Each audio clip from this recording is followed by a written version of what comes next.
Dexter Lawrence got a massive extension from the New York Giants, but is Saquon Barkley next? We talk about that. Get into the Aaron Rodgers trade for the New York Jets in their draft class. I'll also talk about the Pittsburgh Steelers and where they slot in the AFC North, all coming up next here on this episode of Locked On NFL. You are Locked On NFL, your daily NFL podcast. Part of the Locked On Podcast Network, your team every day.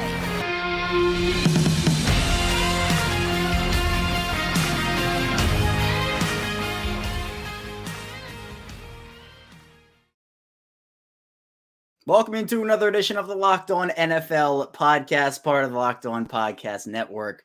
Your team every day. It is Monday. That means you have me, Kevin Oestreicher, one of the many NFL experts here on our network. We are free and available on all podcasting platforms, including over in video form on YouTube. So be sure to subscribe for free, both in audio form and video form. We're a daily 5-day-a-week NFL podcast. So any NFL news, analysis, updates, we have it all here for you on our show. And here today, after a very busy draft weekend, we talked a lot about that and how teams ended up faring over the course of the last week. But now we're going to continue that conversation and talking about, first up with Patricia Traina of Locked On Giants, Dexter Lawrence and that massive extension, and whether Saquon Barkley could be next in his situation, which doesn't seem to have a ton of movement. So we'll talk with her about that in the first segment. Then in the second segment, we'll move over to the New York Jets with John Butchko of Locked On Jets, as we'll talk Aaron Rodgers. We'll talk Jets draft class as well. Then finally, we'll move over to Chris Carter of Locked On Steelers as we talk about that Steelers draft class. I thought they had a really good one and where they slot in the AFC North right now. So without any further ado, let's talk about the New York Giants, Dexter Lawrence, and Saquon Barkley, which is Traina of Locked On Giants.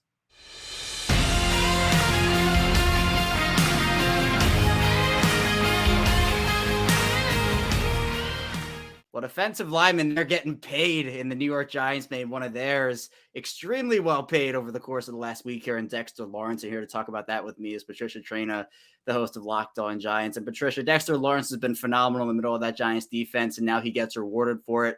4 years, $90 million, about 60 guaranteed there.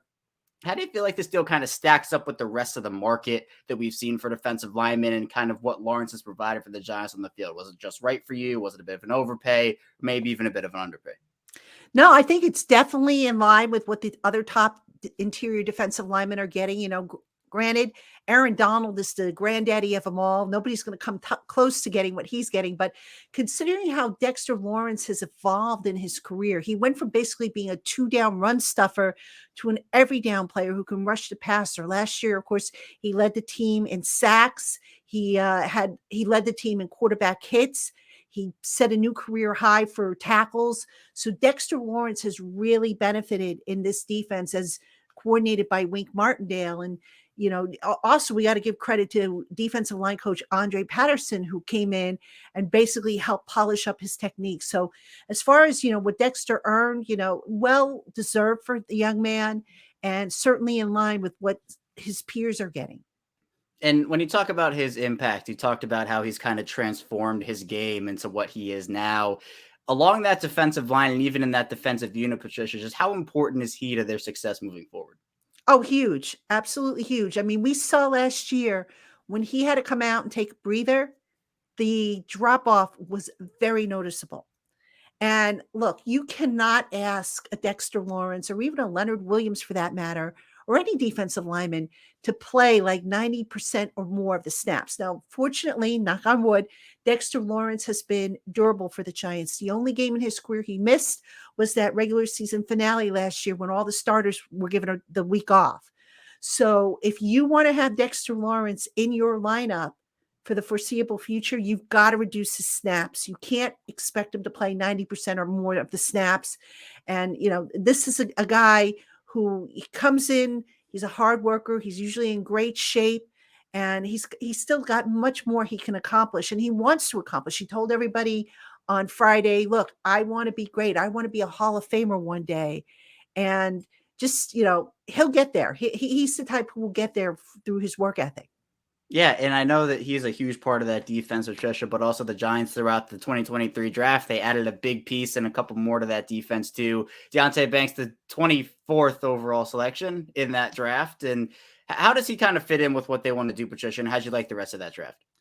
Well, Deontay Banks, I mean, to me, there was no question about which direction they might go if the receivers came off the board. It was either going to come down to receiver or cornerback. And the receivers, when they started coming off the board, it was pretty obvious to me it was going to be a cornerback, but they would have to maybe trade up because I think there was a run that started on cornerbacks. But Deontay Banks can play press coverage, press man coverage, which is what Wink Martindale likes.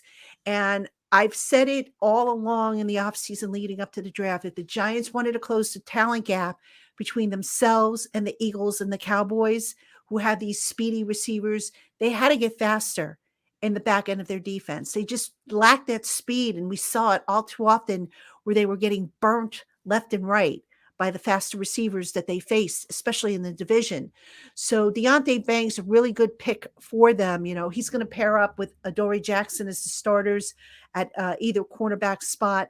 And they're looking forward to seeing what he could bring to the table. As far as the rest of the draft goes, I really like this class. I made the comment after the class was all selected that on paper right now, this is probably the best class the Giants have drafted since 2007. And that class in 2007 actually helped them win a Super Bowl. And the reason why I like this class is because they got two potential starters in John Michael Schmitz, the center, and Jalen Hyatt, the wide receiver who they traded up for in the third round. Eric Gray is going to be instrumental, I think. You know, he was the 5th round pick, running back out of Oklahoma.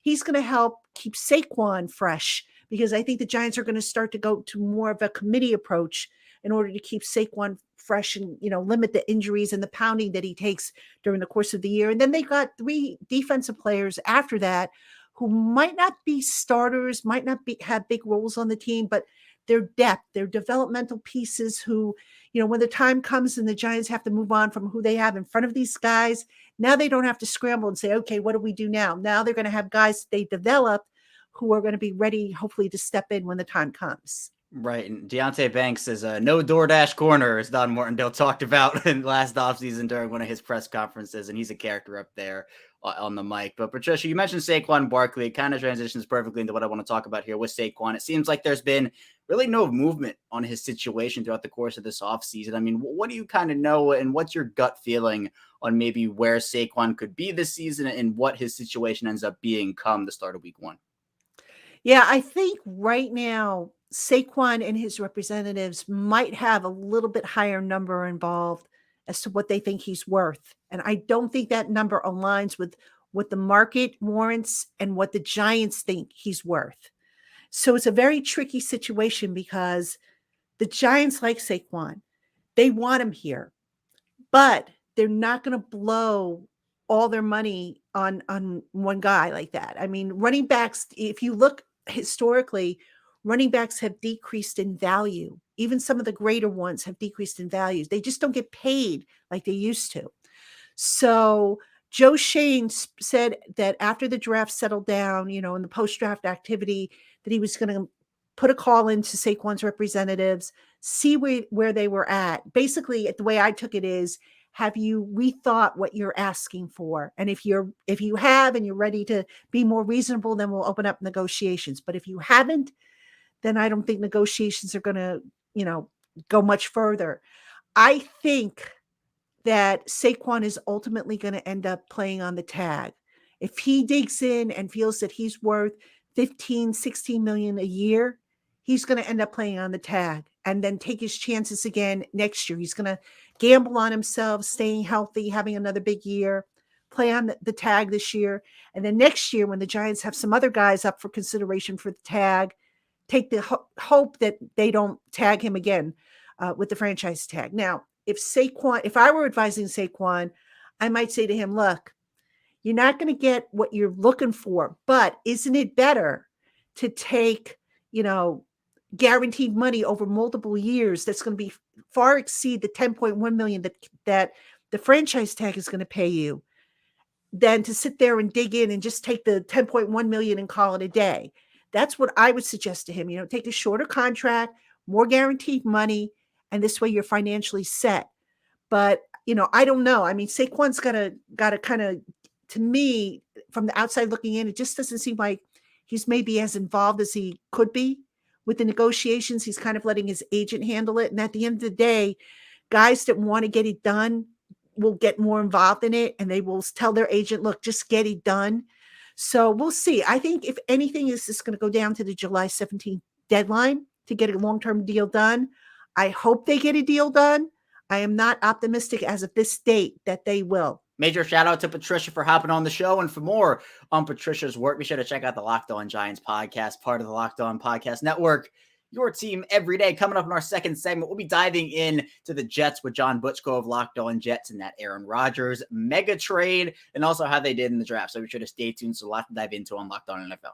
But first, this episode is brought to you by Built Bar. And if you're looking for a delicious snack, we don't want all the sugar and calories, and you need the best tasting protein bar ever in Built. And if you're like me, you want to make healthier snack choices, but you don't want to compromise on taste, I've got just the thing for you. With Built Bars and Built Puffs. Built Bars are healthy and taste amazing. And what makes them so good is, for starters, they're covered in 100% real chocolate, and they have 130 calories, 4 grams of sugar, a whopping 17 grams of protein. And now you don't even need to wait to get a box. We've been talking about ordering Built Bars at Built.com, but now you can get them at your local Walmart or Sam's Club. Well, I can still get your specialty flavors over at Built.com. And that's right, head to your nearest Walmart today, walk to the pharmacy section, and grab yourself a box of Built Bars. You can pick up a 4-bar box of cookies and cream bar, double chocolate bar, or a coconut puff. And if you're close to a Sam's Club, right on to grab a 13-bar box with it flavors such as brownie batter puff and churro puff. You can thank me later. We're back here, our second segment of Locked On NFL here on Monday. Kevin Oestreicher still here with you, and we just talked with Patricia Traina of Locked On Giants, but let's move over to the other New York team, and let's talk about the New York Jets with John Butchko of Locked On Jets. They made a huge acquisition of Aaron Rodgers, and they had, I thought, a decently solid draft. I know people thought they might have reached for Will McDonald, but we'll talk about that and more with John Butchko now.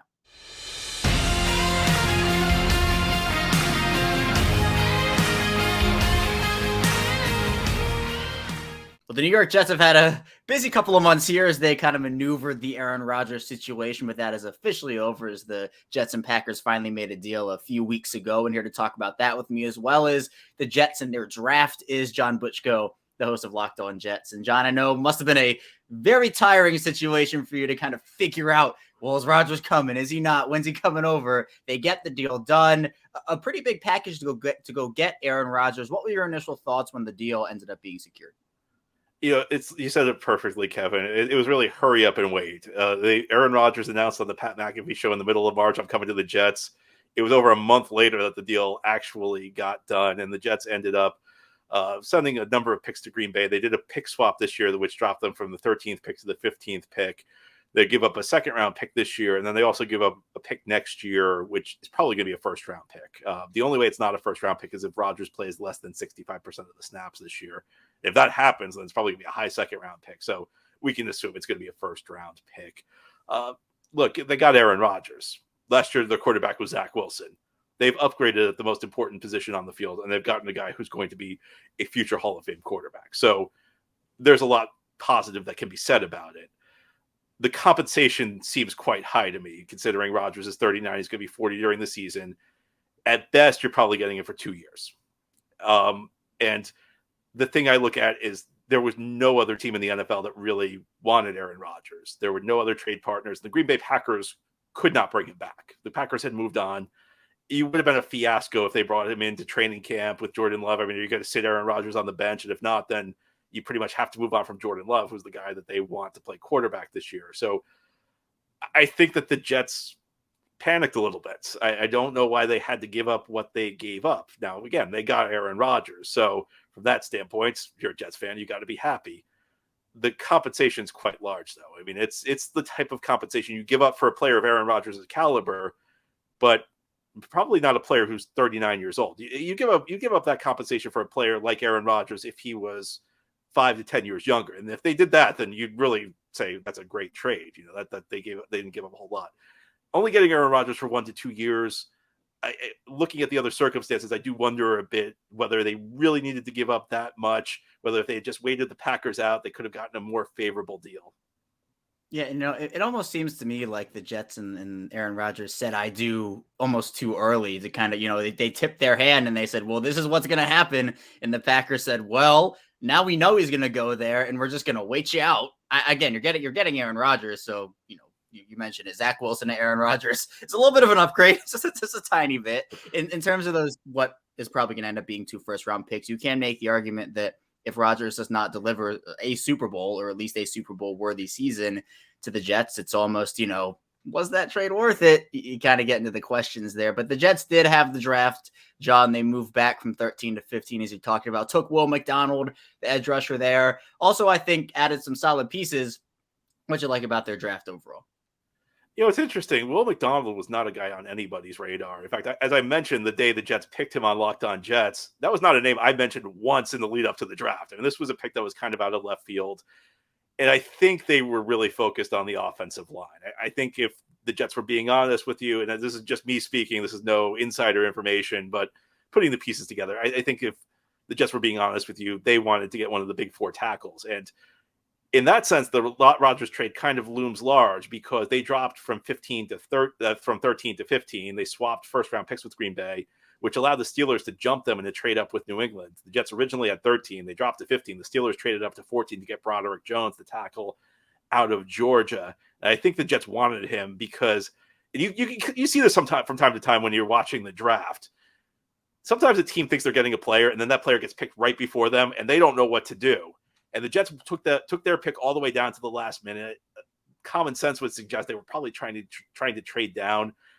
Common sense to me would suggest that they wanted a tackle, and after they did not get him, maybe there was a big drop-off on the board to Will McDonald. But that said, I look at Will McDonald. I think he's a really good fit for the Jets. And people say, well, that's not an area of need. I think sometimes we forget that there are 2 ways you can improve your team. You can improve an area that's not very good, but you can also make a strength stronger. And Will McDonald has the potential to do that. He's got a lot of tools that can translate. I think he's actually got a pretty developed repertoire of pass rush moves on day one. Now, he's got to add some bulk. I don't think he's going to be a 3-down player his rookie season, but in a situational role, I think that he could chip in on an already good pass rush. And I think after with a year to hit the weight room and add some muscle, I mean, I don't think it's out of the question. He could be a very good player, and he could step into the starting lineup in year 2. So in that sense, I mean, he's still a top 15 pick. I think he's still a guy everybody was expecting to go either late first round, early second round. So I guess you could argue a little bit of a reach, but it's not like they drafted a guy who was a 3rd or 4th round prospect, and a guy with a lot of tools. And I think he really fits Robert Saleh's defense well at the defensive end position. He's got what the Jets look for in the defensive end. So sometimes these moves, sometimes you get lucky. Sometimes you want a guy, and then another team grabs him, and you end up with a better player. And perhaps that's what will happen with the Jets this time. Yeah, it's such an interesting thing where, it seemed like a lot of people knew that, the Jets wanted Broderick Jones or one of those offensive linemen, and something happens there. But, John, we know this division in the AFC East is going to be super competitive, 100% this year. It's been the Bills' division over the past couple of seasons. Obviously, the Patriots had their historic run, and they're still in the mix a little bit there. Also, the Dolphins, you can't count them out. And then, obviously, the Jets, they showed tons of improvement last year. And I think, again, with the quarterback upgrade, can 100% be a playoff team this year. But where do they slot in for you right now based on everything they've done this offseason? I think if we're talking the AFC, the clear top 2 teams are Kansas City, Cincinnati. I think a lot of people would tell you Buffalo's number 3. Buffalo's the class of the East, and they've won the division 3 straight years. So I think you'd have to put Buffalo up there as well. Now, once you get below those top 3, I think there's a second tier, and there are a number of teams in it. You've got Baltimore, you've got Jacksonville, you can argue the Chargers, the Dolphins. I think the Jets are in that mix, and I think the Jets have a very good chance of ending their playoff drought. They haven't been to the playoffs since 2010. It's not just the longest drought in the NFL. It is now the longest drought among the 4 major North American sports. And I think the addition of Aaron Rodgers gives them a great chance to end that. And if everything falls into place, sometimes you have a season where you just get some fortunate bounces in close games, or maybe one of the teams you think you're going to be chasing just doesn't have the year they're expecting. Maybe they suffer some injuries. I mean, if things bounce right for the Jets, they could end up in the top of the AFC. Or if they don't, if they stay in that second tier, they could be the team that makes the playoffs and gets hot. And sometimes, Kevin, I know you know this with the Ravens. So it's not always the team that's the best during the regular season that wins the Super Bowl. Sometimes it's just a good team that's playing the best in January and February that ends up taking home the trophy. So I think what this move does is, first of all, it probably puts the Jets back in the playoffs. And second of all, it may not make them the favorite to go to the Super Bowl out of the AFC, but it gives them a puncher's chance if things fall into place for them. Always great insight from John there on those New York Jets. And for more on John's work and the Jets, be sure to check out the Locked On Jets podcast, part of the Locked On Podcast Network, your team every day. Still more to come here on Locked On NFL. We'll be diving into the Pittsburgh Steelers with Chris Carter of Locked On Steelers, talking about Broderick Jones and Joey Porter Jr. and more coming up next here on the show. We're back rounding out Locked On NFL. Kevin Oestreicher still here with you on this Monday. Thank you so much for tuning in. Be sure to subscribe here, follow along in audio form, as well as we have daily NFL content for you 5 days per week. But now let's get into the end of the show here and talk with Chris Carter of Locked On Steelers about what that Steelers team did during the draft, a very impressive draft class, plus where they stack up in that AFC North division, all coming up now.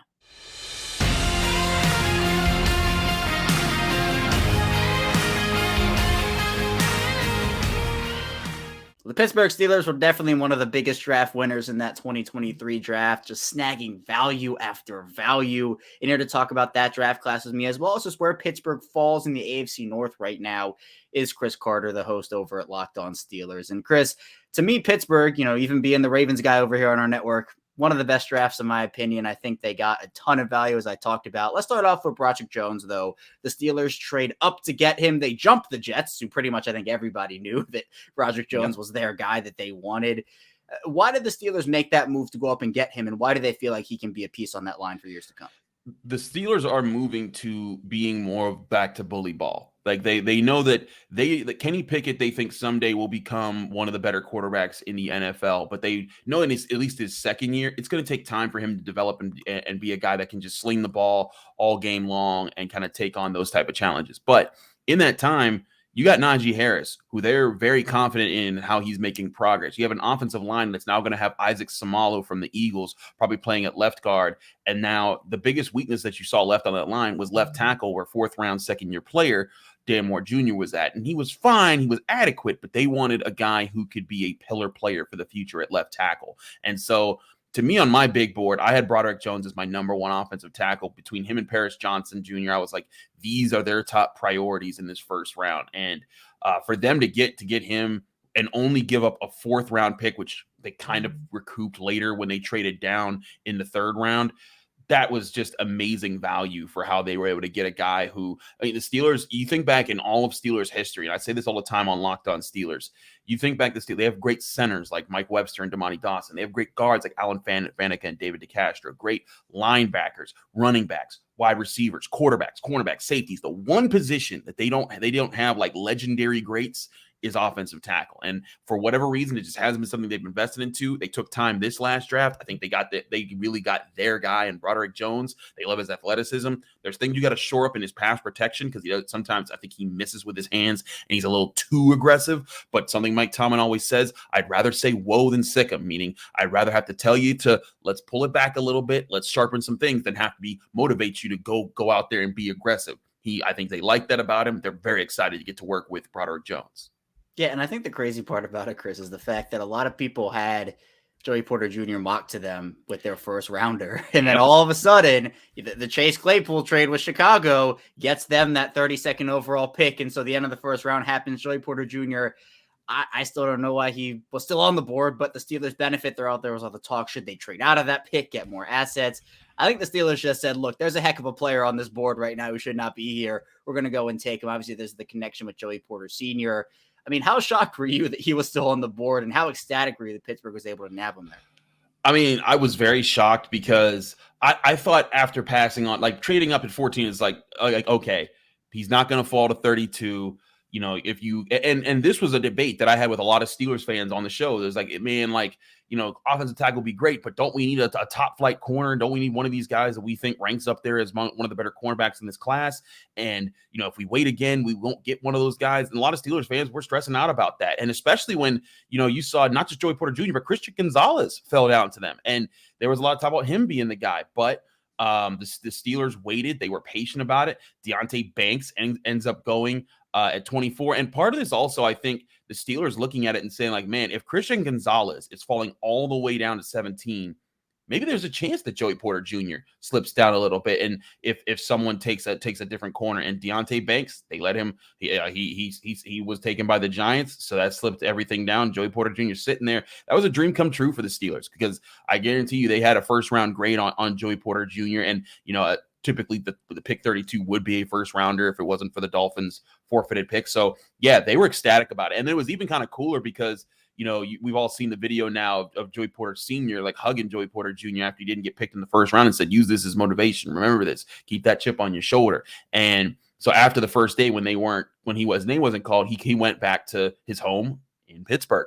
And when the Steelers picked him, the Porter family just drove into the facility, and like 45 minutes later after the pick, he's talking in front of the press, whereas like most people got to do conference calls and talk to press over the phones. And it was kind of really cool. And, I had former Steelers on my show last week, and they were like, are you kidding me? Like, this kid, like, we used to see this kid run around at training camp and try to guard Antonio Brown. And like this kid's, he's been committed to this dream for so long, and for him to actualize it and get to the Steelers where his dad was at, where he grew up in a lot of ways, because Joey Porter Sr. also played and coached for the Steelers over the span of 2 decades. So yeah, that was a heck of a pick for the Steelers. Great value too for Joey Porter Jr. If you didn't think he was a first round grade, I don't think that there's too many people that would argue he's at least a second rounder, and great spot to get him.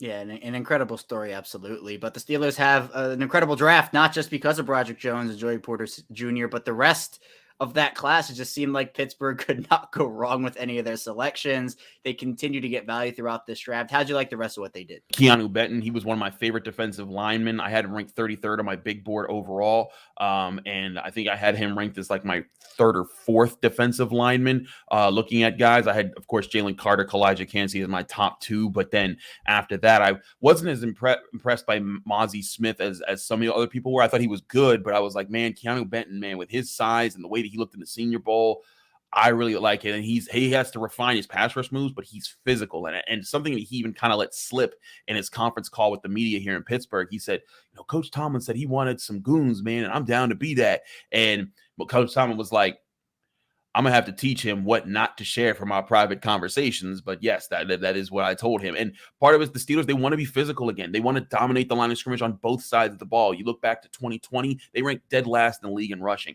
You look back to 2021, they ranked dead last in the league in rushing defense. Now their rushing defense is better. Their offensive line's getting sharper. They have their premier running back in Najee Harris, and now they're fortifying the offensive line with guys like Broderick Jones and Isaac Seumalo. They're fortifying the defensive front with guys like Keanu Benton. This could be a very physical Steelers team at so many different parts of it, whether it's stuffing the run, rushing the quarterback, jamming wide receivers, running the football. I think that's what they want to get back to, that tough Steelers identity. Yeah, and it looks like they're on their way, and they upgraded their roster over the course of this draft weekend. And Chris, I just want to ask about where you feel like they slot in right now in the AFC North. They're a very talented division. I think a lot of those teams had good drafts besides Pittsburgh.